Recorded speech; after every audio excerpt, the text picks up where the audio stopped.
Anyway, this is a very special show because it's from the new studio, and because Representative Chris Lee is here, and because Peter Rosek from Hawaiian Electric is also here. What a fantastic thing. We made it. We actually got on the air, ladies and gentlemen. So let's start with you, Peter Rosek. You had something, Hawaiian Electric has something today to tell us about. We do. What we hope, what we believe will be some good news. We know that the bills, our customers' bills are very high. The reason is unfortunately very simple. The price of oil is very high, and we think it's going to stay that way. So we're trying everything we can do to bring that price down, the price of our electric bills for our customers. And the best long-term way we can do that is with renewable energy, which we can get at fixed prices and long-term contracts where there's a great deal of stability, and as oil prices go up, these contracts become more attractive. We're in a sort of a waiting period for a competitive bidding effort that the Public Utilities Commission asked us to do, and it's been taking us longer than we hoped. So what we've done is we put out an invitation. We think there may be some renewable energy projects here on the island of Oahu that are substantially ready to go, that have been waiting until this whole competitive bidding process gets organized.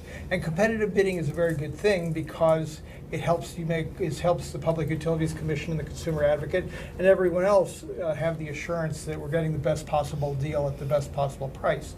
But we think there are some projects that are ready to go, and so we've said if there are renewable energy projects that could go online quickly by 2015 in the utility business, that's lightning speed, and they would have a low price, 17 cents per kilowatt hour or less. Oh, gee, that's good. Which would be a very good price, and 5 megawatts or larger. So we're not talking about somebody's rooftop. We're not talking about even a business rooftop. We're talking about a substantial project, and that we will.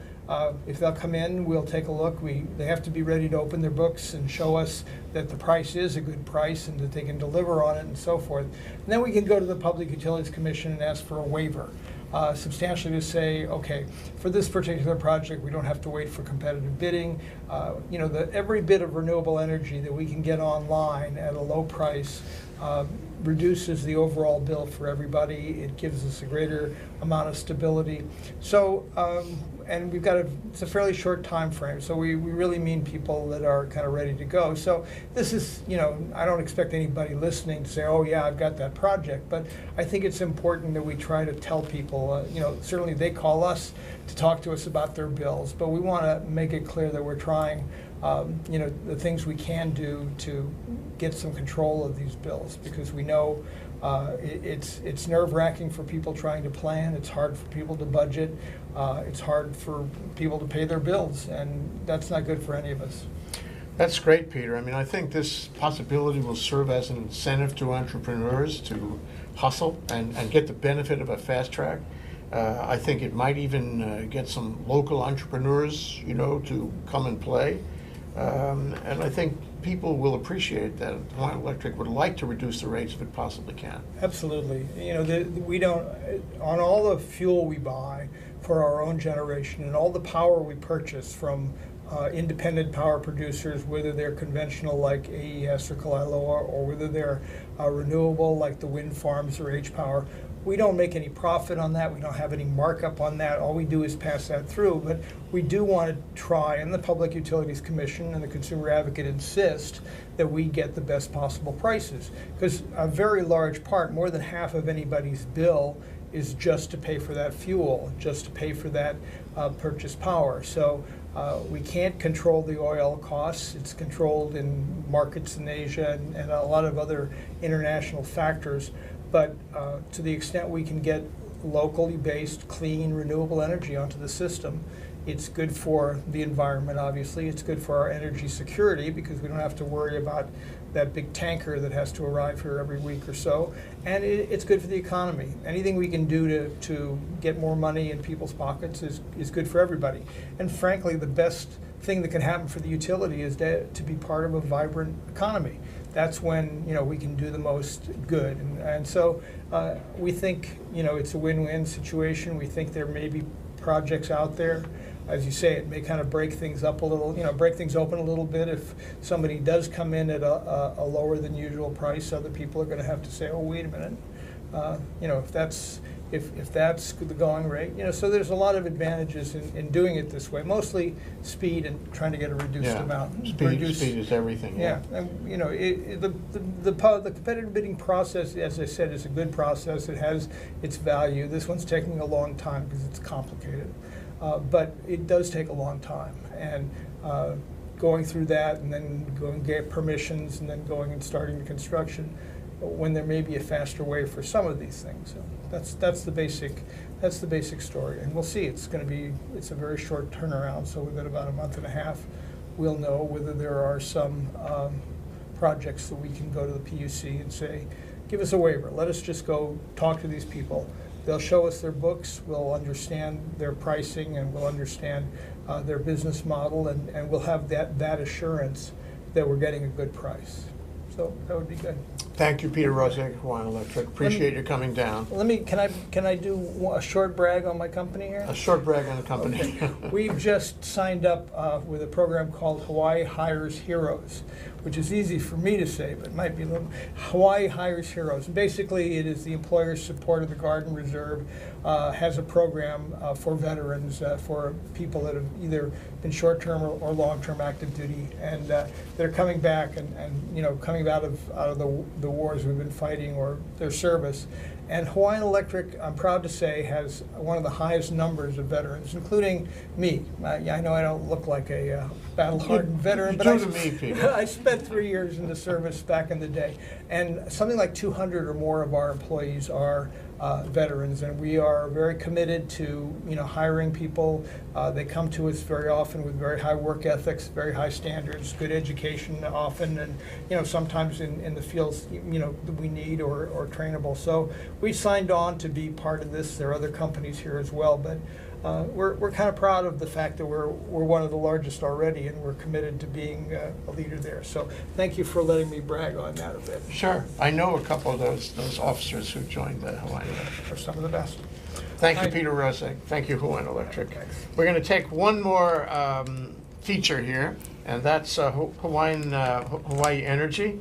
That is your nano moment, your negawatt moment here at the beginning of the show. And we have Larry on the line to tell us what's new in the negawatt moment tonight. Larry? How are you, Jay? Good. Well, what I have to share with your listeners today is relatively new residential EV available for folks if you have a pool. So we remade pool pumps recently new to the market are variable frequency drive pool pumps. And we offer a rebate of $150 for this technology. A lot of people don't know, but a swimming pool pump can be up to 20% of your electric bill. I've talked to folks on the phone that call Hawaii Energy for why their bill is so high. They've done the solar hot water, they've done the CFL light bulb, but when we learn from the conversation that they will fall, it's one of those things they haven't thought of yet. So what kind of savings can you have? What kind of rebate can you get? Well, the rebate's $150, and folks could probably save up to about $200 a year in electricity costs. Mm-hmm. These pool pumps typically are installed and they run 24/7 sometimes. And what this technology does is it runs variably. So there's a controller to it. So when you get it installed, it's programmed to run just as much as needed and no more. Oh, this is the same thing as same idea as the parking lot fan mechanism you guys have been suggesting, right? It's the same idea. Yeah, CO monitor, right? You use it when you need it and no more. Yeah, and I mean, we live in a world where electricity was once cheap, and engineers and architects and for all kinds of planning people assumed that it would stay cheap, so they installed all these things that run it 24/7, and now when it's not so cheap, those things are wasting electricity. So this is the same. So one of your threads here is to find those wastes and cut them off using good technology. That's right. Reduce I've heard that. On our website, we have all the information for your listeners to get started. For those that are fortunate enough to have a pool, What's the website address?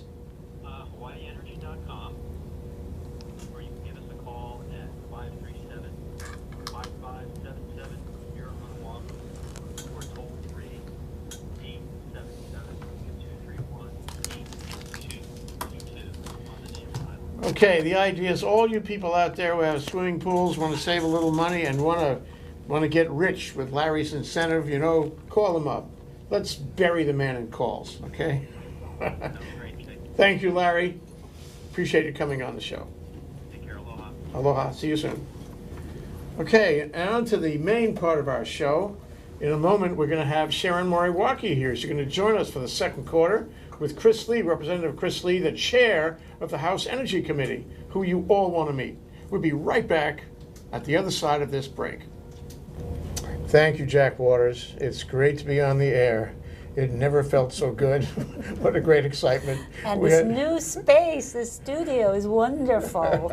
And that's the voice of Sharon Moriwaki. She's the co-chair of the Hawaii Energy Policy Forum, which is the progenitor of this show on Wednesday. This is Think Tech Energy Wednesday.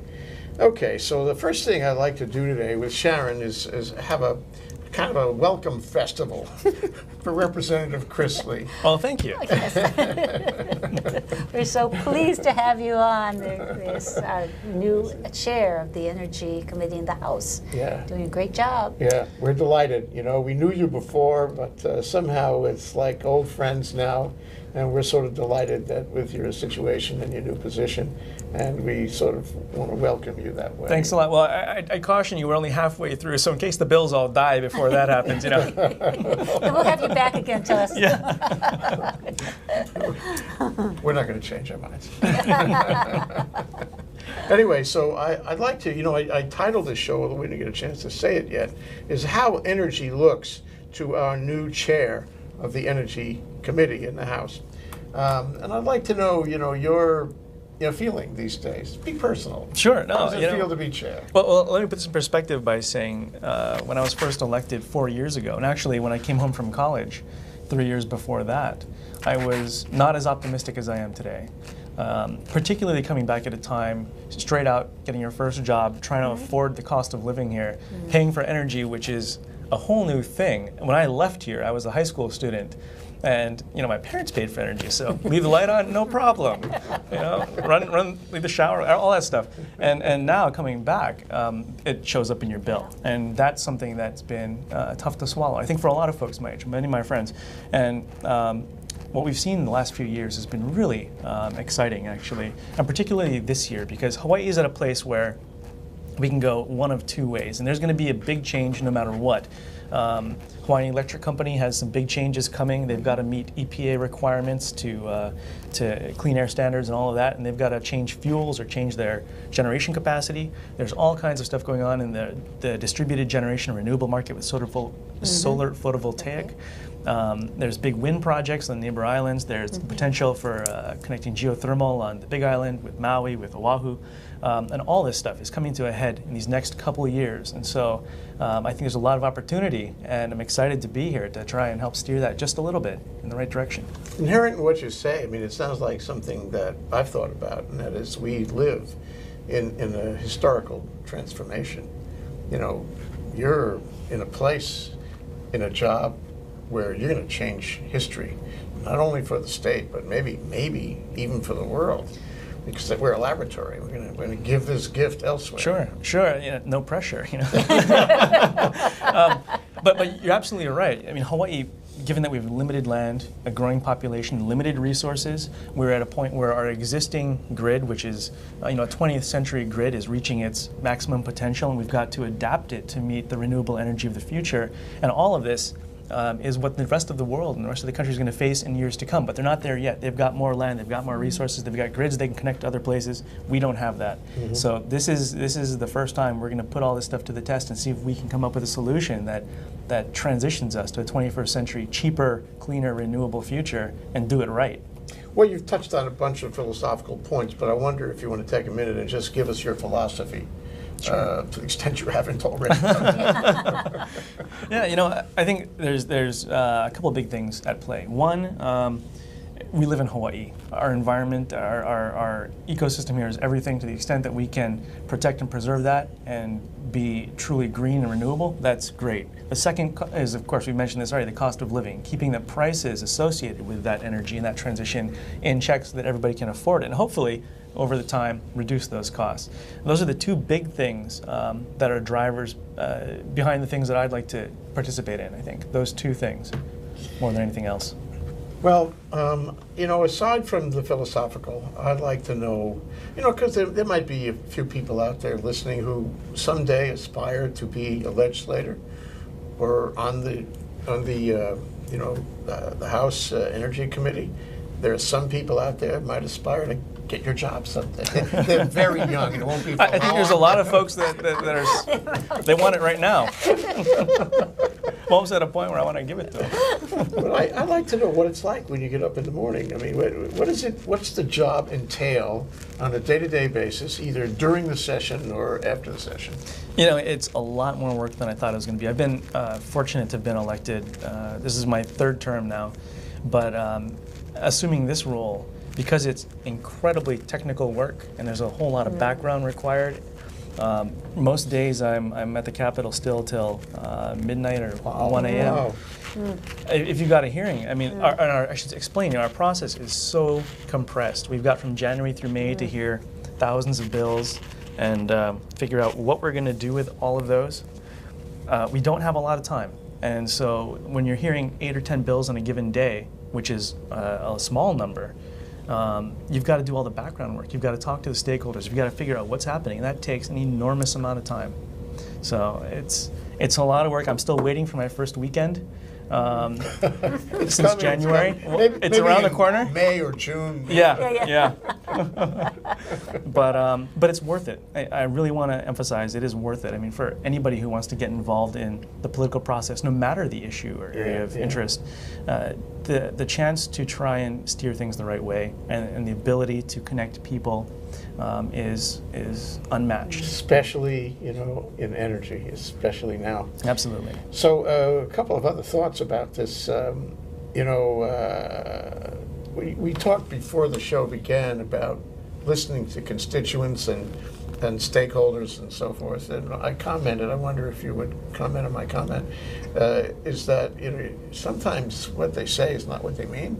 Oh, sure. And you've got to look beyond the words. You've got to really, really, really listen and find out what's going on. What do you think about that? Yeah, that's a great question, and I'm glad you asked, which is the standard answer when you really don't want to give an answer, quite frankly. No, but it's true. You know, politics is the art of deciding who gets what, and you're never going to be able to give everything to everybody. So it's triaging what's available, what resources are available, what bills are going to get passed, what issues are going to get addressed, and you've got to at the same time satisfy folks to the extent that they're going to either re-elect you or at least not boot you out of office the very next day and show up with pitchforks and torches. And so it truly, I think more than anything, is listening. It's giving people the chance to have their say. And if you can do that, I think you tend to satisfy about 85% of the concerns out there. And so for us, particularly with energy, when we talk about what we want to do, everybody can say, you know, I'm for renewable energy, I'm for more jobs, we're for better education and healthcare. But what does that mean? And that's where the rubber meets the road this year. And that's where these issues are coming to a head, because there's difficult choices. You know, you talk about transitioning to renewable energy. Are you going to do it if there's a greater cost involved? Right now, one particular issue, which we were talking about just a minute ago, was changing the barrel tax, which was created to fund the transition to renewable energy, among other things. Right now, there's a switch to liquid natural gas that could be potentially on the horizon. That wouldn't be captured by that. So do we incorporate liquid natural gas into that tax and level the playing field between all fossil fuels? It'll potentially raise the cost of liquid natural gas a little bit, but it will also, on the other hand, help fund our transition to renewable energy on the state side. So how do you weigh that? That is difficult. At midnight. Yes. I mean, really, at a moment of clarity, when you have the quiet of being able to think and integrate it. That's what, the thing. The problem is that people who come to you, whether they come in the privacy of your office, when you talk to people who stop by, or in a hearing where they give testimony, they don't necessarily represent everyone. They represent stakeholders, they represent lobby groups, they represent nonprofits, and they all have a certain bias, a place from which they're coming, and the silent majority isn't really there because they're silent. You can't hear them. You have to figure out what the silent, and they're important. Yeah. So how do you integrate all that at midnight? So, so it's our thing, because when you talk about the silent majority, I mean, people got to realize these are the folks who don't have time to make it down because they're working at jobs, multiple jobs, late into the night. They got kids. There's 100 other things that are keeping them busy in their lives. But yet, the decisions we make are going to affect them and affect their energy costs and everything else. So, what it is ultimately is getting out into your district, getting away from the capital, getting away from the same talking heads. And kind of reconnecting with the community, because when you have someone, in fact, I was at a community meeting just the other night in Waimanalo talking about energy and talking about how the solar tax credit issue is going to come up and affect people, and for a lot of folks, it's over their head. They've never considered this. But then you talk about one of the other initiatives we're working on, which is making it on-bill financing. On-bill financing, giving them the ability to get away from the high upfront cost and saying, well, you can just pay it down on your electric bill. And you ask, well, who's gonna take advantage of that? And nearly every hand in the room goes up. And then you realize, and they realize, this stuff affects them. And that's what I come back to my desk with in the morning. Was the fresh perspective on, okay, now I was for this before, and now we really got to make this happen, because it's evident that when people find out about it, they know exactly how it's going to affect them, and it's going to be positive. Yeah, and that's so, and you got to keep people engaged. Absolutely. It's so easy. People go into apathy, and they don't think it affects them, so they don't care, and you lose the benefit of their thinking and whatever their bias and whatever their situation is. You need to know. Anyway, I wanted to ask you another thing. The relationship between the energy committees, if you will, House and Senate, it was pretty good, I thought, with Mike Gabbard in the Senate and Denny Kaufman, your predecessor in the House. But it seems to be phenomenal now. What's going on? Well, that's, this has been the difficulty with, and just with the legislative process in general. You got a House and a Senate, and they're going to disagree on things, and often, far too often in my experience, the chairs have gone different directions, and the chair of one wants to do X, and the chair of the Senate wants to do Y, and only at the very end of the process, the 11th hour, they're forced to get together and compromise or negotiate or let the things die. And too many things go unresolved until the last minute. And who loses out because of that? It's the public, because they don't have an idea of what's happening until the very end, until it's, quite frankly, too late to come in and have their say in the issue. And too many issues are decided this way. So what we decided to do this year, and I give a lot of credit to Chair Gabbard in the Senate, because we've been working together, and I think it's been a great relationship. We decided right up front, particularly with the contentious issues like the solar tax credit, we're going to decide these things early. We're going to iron out the kinks in the system. We're going to figure out where we're going. We're going to bring in the stakeholders and get everybody on board. Not everybody's going to be 100% happy, just like they wouldn't be at the end of the process, but we'll try and accommodate everybody. And we'll make it absolutely transparent what we're trying to do and move ahead together in lockstep. And so far, it's working out great. Yeah, well, Sharon and I were there when you were being interviewed by Hawaii News Now. Terry Okita 2 weeks ago. I guess that was in the Senate. This is the first time that we've seen something like this. It could be a real model for real leadership. I hope so. Yeah, talk about leadership. Energy Policy Forum is very interested in leadership, and one of the reasons that we care a lot about leadership in the energy world is because it's very complex and it's easy to get confused, and therefore leadership becomes that much more important. It's an inverse relationship, So after we come back from this break, I'd like to ask you your perception of how the landscape looks and how leadership works in the energy sphere in our state. Okay, we'll be right back.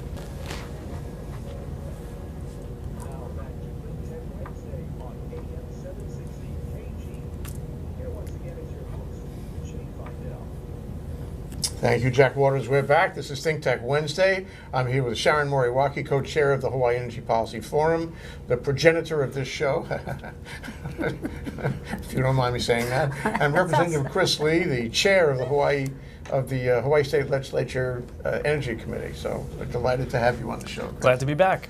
So as we left it before the break, I was real curious about your thoughts about the landscape. You know, I mean, there have been various comments, starting with Neil Abercrombie's concern a couple of years ago about forming an energy authority, and everybody says, oh, this is so complicated, it has so many players, it's not just the legislature, and you know, you guys should show leadership, and I think you are. But it's also the PUC, everybody's got to participate, take a piece of the pie, say the leadership burden, if you will, the consumer advocate, DBED, did I miss anybody? And of course the Hawaii Energy Policy Forum. Consumer advocate. Consumer advocate. And the counties. And the counties, Yes, right? Every absolutely. county. So, a lot of players. So how does this work? Any thoughts about that?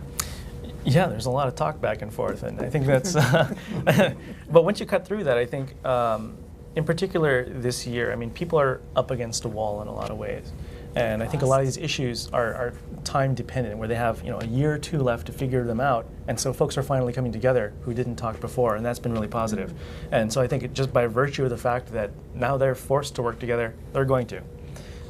We've had a number of bills, the legislature moving forward, in particular, that these folks have been coming in on to work together. And if you don't mind, I'd like to go through just a couple of them. Before you go, just one further thought on that. You know, the thing is, we live in a democracy. Sometimes that's a great thing. But if Lee Kuan Yew were here, you know, Mr. Singapore, or a guy like Robert Moses, who built the infrastructure in New York City back in the 30s, 40s, then it could get done very fast. Are you nominating me as dictator for the? The thought has occurred to me. I may just accept. Well, you know, there's a plate to step up to. That's a true fact. And I think in a sense, there's a vacuum because there are so many players. And the way we're going to get through with this whole process, you know, get through the transformation, is by everybody sort of focusing on that and taking a piece of that plate. And I think you are. That's my comment. Well, thank you. You know, I was giving a talk to the Women in Renewable Energy group. There's about 70 or 80 women, which is intimidating in and of itself, being a guy talking in front of them. But what came out of the conversation at the very end was what's happening next and who's going to be leading the way. And the one thing that I did want to say is, you know, we've seen more and more emphasis on energy from everybody. The governor in his State of the State this past January spent about 5 minutes talking about energy issues. And if we can keep that dialogue up in the broader public sphere, I mean, that is going to be a win no matter who's involved and who's sitting at the table, because it is the one thing that's going to get more attention, and we'll have to get a resolution from the political perspective. And it should. Absolutely. It should get more attention. It's the most important thing, you know, in terms of the economy, in terms of everything that happens.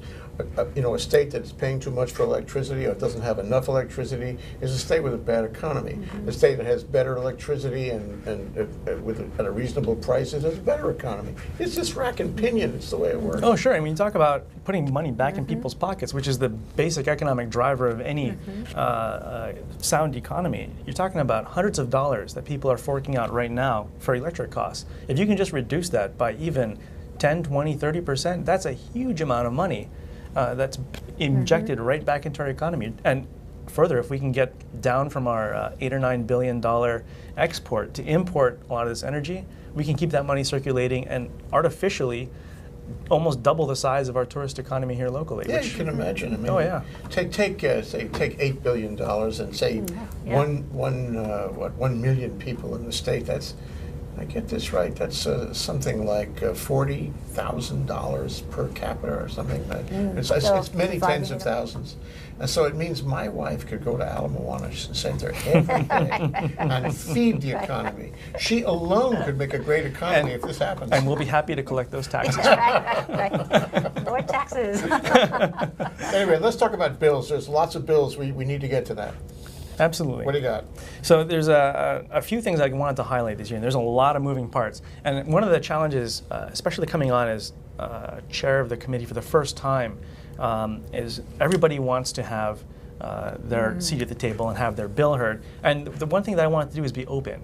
And because I'm not, I put this right out there, I'm not the most technically well versed in this than anybody else who's been in the industry for a really long time. And so I wanted to give everyone their shot and have these discussions about really complex, complicated issues. One of the favorite ones was, what do you do when your neighbor builds a really tall house and now it's your PV system in your garage is in the shade 24 hours a day? And there's a bill for that. Yeah, is that right? There's actually a bill. But anyway, I don't think that's going to go anywhere. That's a discussion that needs to continue. But there are a few. People are really thinking now. Yes. Thinking about their neighbors and how well they get along with them is what they're thinking.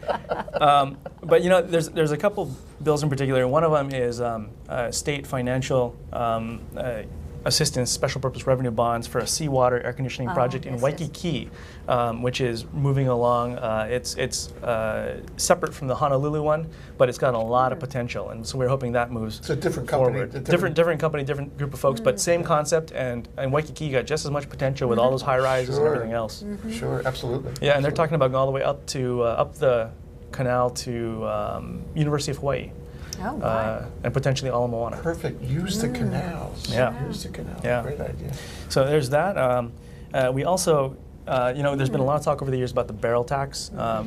A couple of years ago, when the state was in dire financial straits, a lot of that money that was supposed to be put into renewable energy and agricultural food security and all of that got diverted into the general fund to balance the budget, which is quite unfortunate. So what we want to do this year is return it to its original purpose and make sure that the State Energy Office gets the support it needs, and agricultural food security gets the funding to do all its good stuff, and some of that may be biofuels, which dovetails right into the energy side as well. So that's one bill that's moving right along this year. There's been a lot of controversy in a lot of the neighbor island energy projects, the big ones, the big wind on Lanai and Molokai, geothermal on the Big Island. There's a couple bills moving that talk about some of those things. One which we passed out of our committee was a wind facilities decommissioning bill. And so what it does is require that if you're going to build a huge amount of wind power, especially if these things are hundreds of feet high, you've got to be able to show that you can provide the financing to take them down if the project fails, and the community's not just going to be left with these monoliths doing nothing. And that's not going to resolve a lot of the concern over there, but it's going to give people peace of mind that should something like this be proposed for their community, if they're okay with it, they can rest assured that this isn't going to be something that's going to hamper them should the project fail. Otherwise, they would oppose it simply for that reason.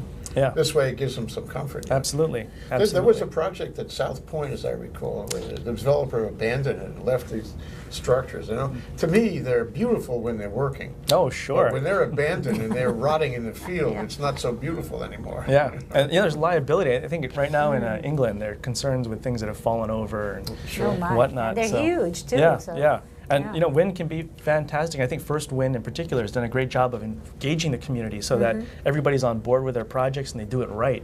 But this makes sure that if projects can be done on state land where you don't have private public power purchase agreements, that there's assurance there. Yeah, it's good.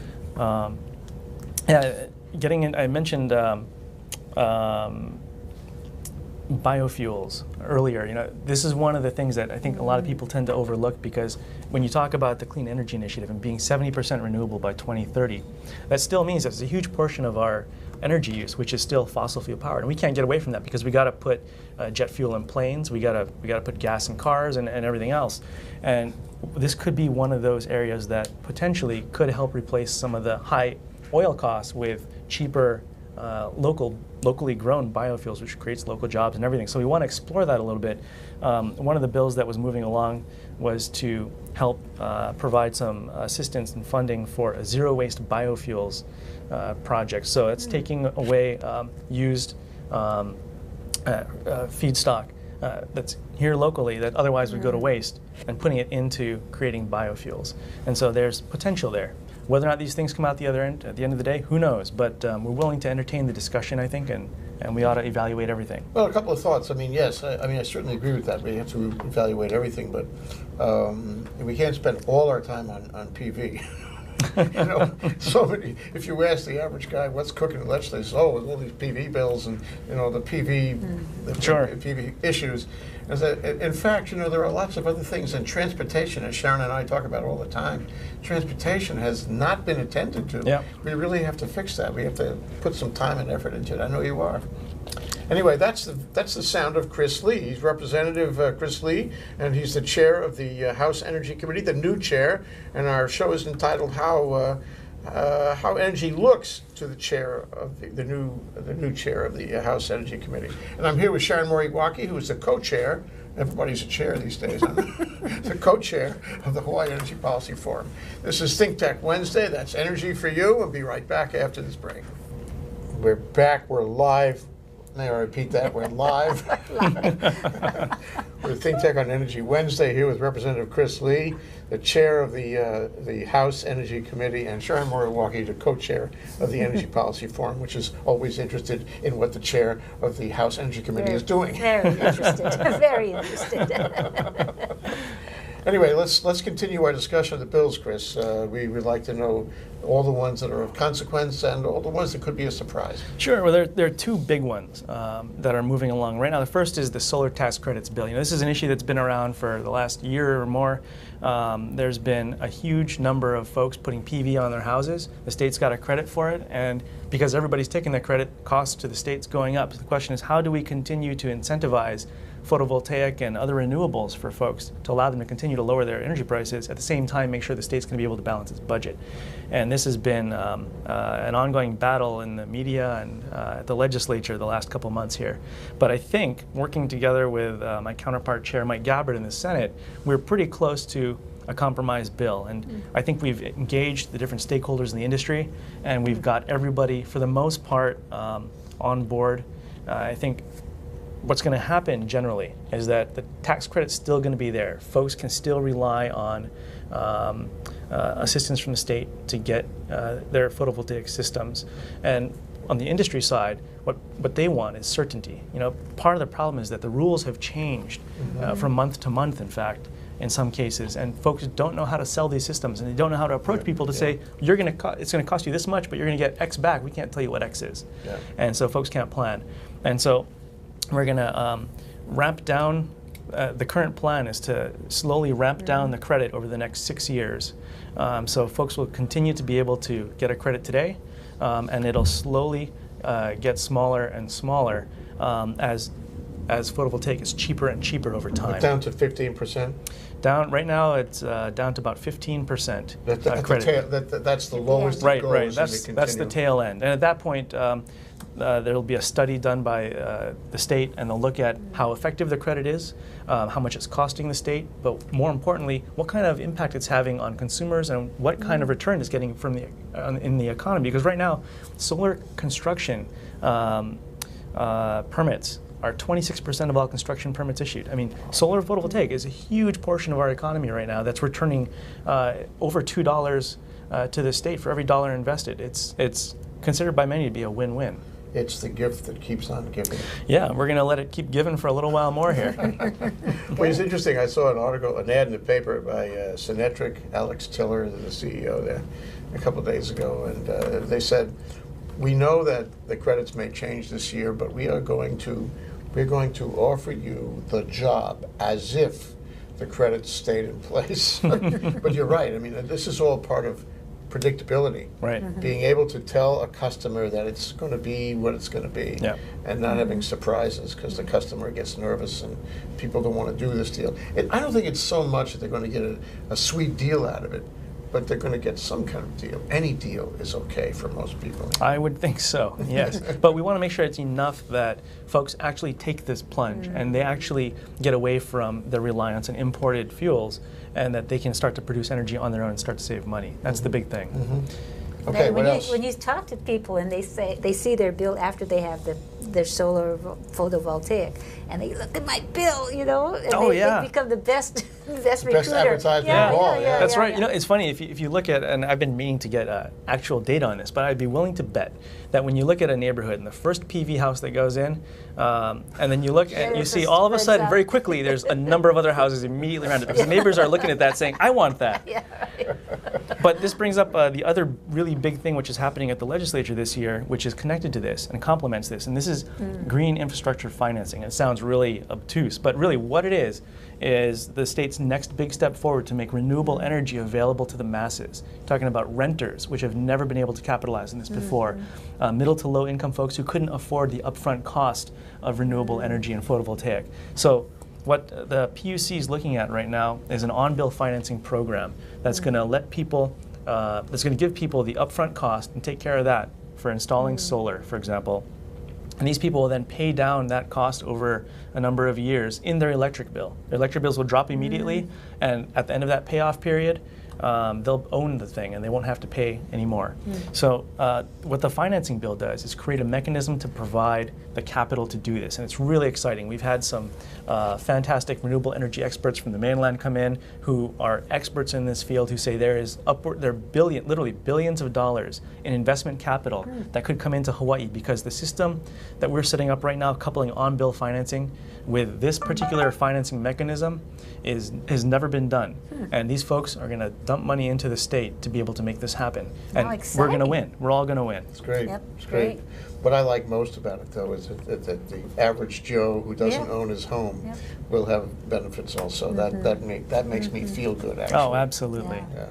Absolutely. So it's been kicked around for a couple, 3 years already. We went for a study here and a study there, but now it sounds like it's really going to happen. It looks like it, and actually we had the director down there and the chair of the PUC, and we're talking time frames, and they're looking at a couple of years from now, 2015, you can start to have potentially the very first folks start to enroll in this program, and it'll be open to the masses. So and that means something politically, I think. Oh, absolutely. Because it means that everybody, there's a lot of people out there who say, I'm not going to have a piece of this benefit, so I don't care. Right. Apathy.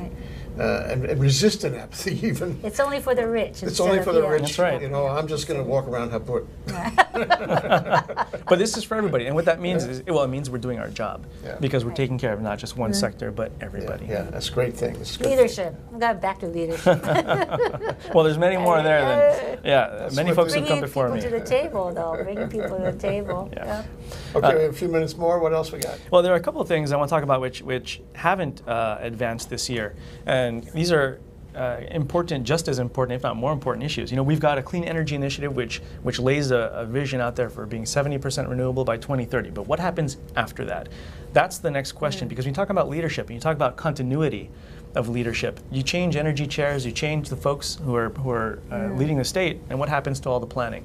And so what we want to do is reassess the Clean Energy Initiative and make sure that as these huge changes take place over the next few years, there's going to be continuity down the road for the next couple decades to come. So we're looking at our renewable portfolio standards, we're looking at net energy metering, and all the mechanisms that allow us to move forward with photovoltaic and clean energy and all this other stuff, and we're reassessing right now. And what this bill, one particular bill would have done is task the PUC with doing the appropriate studies to evaluate a lot of the new concepts that are coming out. Group net energy metering, for example, if your whole neighborhood wants to get together and has photovoltaic, but others do not, you can get together and spread the cost around, but also the benefits.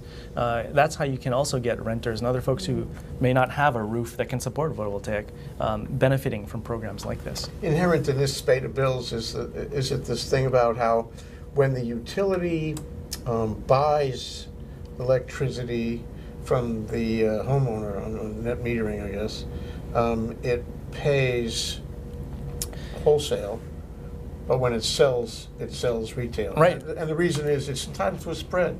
It owns the wires, Is part of these bills you're just talking about? Right. In fact, we just had a bill up, I think yesterday, the day before, and we had a great discussion about this. How much does the utility get for providing the transmission capability? What's fair? And so one of the things the PUC is doing this year is actually a study to evaluate this very question. And if there needs to be a change in the law, they'll come back next year with recommendations. And we'll know exactly what we're talking about with real live numbers. We're really drilling down on energy, because we were dealing in gross terms back in 2008, and we had a lot of enthusiasm, but we didn't have a lot of detail, and we didn't have a lot of sophistication about it. Now, as Robbie Alm says, we're in chapter 2, and Yeah. we have to drill down. Absolutely. And you're here for that. Perfect timing. That's Here to good. help. Here to help. What else we got? There's one other big thing, actually. You know, a number of years ago, in 2007, I think, the legislature said anybody who lives in an association or a condo, townhouse setup, they're able to put solar on, and the association cannot prohibit them. The association has to come up with rules to let them Right. do it, and a lot of them haven't. It's been 6-7 years now. So this bill would make sure that they follow through with that and allow everyone who's eager to get solar photovoltaic and hot water heaters and everything else able to do that in their respective associations. It's just I want to say Senate Bill 19. People follow me around, ring my phone like that. I like the ringtone. I can share it. But in the meantime, I'm going to share this music here on KGU. I'm going to have a little break. We'll be right back after the music stops. Okay? That's Chris Lee, Representative Chris Lee, the chair of the House Energy Committee. And the sound of the lovely lady is Sharon Moriwaki, the co-chair of the Hawaii Energy Policy Forum. Wow, together in the same room, fabulous.